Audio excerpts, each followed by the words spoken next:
Thank you very much, Mr Speaker. My question is to the Prime Minister.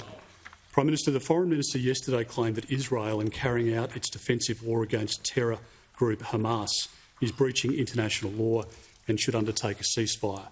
Is this the government's position? Call to the Prime Minister. Thank you, Mr Speaker. The transcript of yesterday's interview said that she did not say that. What the Foreign Minister spoke about was perfectly consistent with the motion that was moved in this parliament that was supported by the opposition on the floor of this parliament, that indeed we continue to support. I think it provides a principled way of moving forward. It provided for, one, unequivocally condemns the attacks on Israel by Hamas. It asserted Israel's right to defend itself.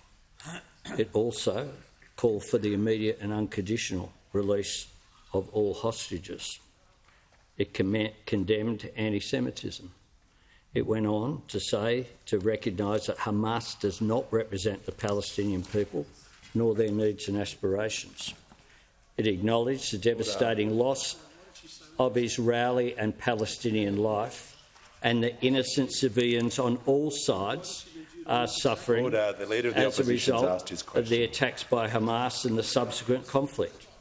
It said that this parliament supports justice and freedom for Israelis and Palestinians alike.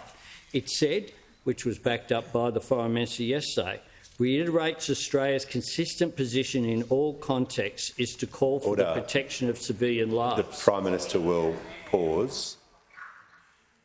The Leader of the Opposition on a point of order. Thank you, Mr Speaker. On relevance, the question didn't relate to a motion before the House. It related to reckless comments by the Foreign Minister yesterday, and the question was, is this the government's position? Can the Prime Minister provide a straight answer? Order. Resume your seat. The Prime Minister was asked about the government's position. He is reading the government resolutions of the House. He's being relevant to the question, and he's also dealt with the issue of the comments being made in the question as well. The Prime Minister has the call. Speaker. It reiterates Australia's consistent position in all contexts is to call for the protection of civilian lives and the observance of international law.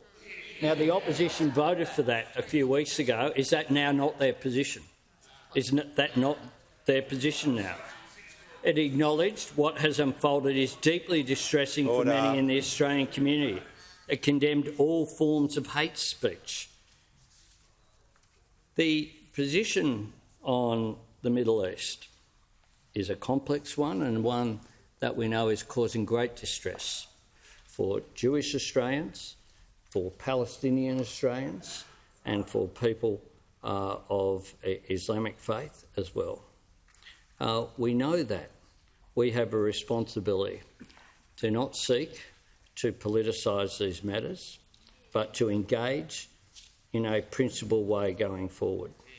I condemn unequivocally as well the decision by some to have a demonstration in Caulfield on Friday night, as I condemn unequivocally the decision to ride motorbikes through the eastern suburbs of Sydney.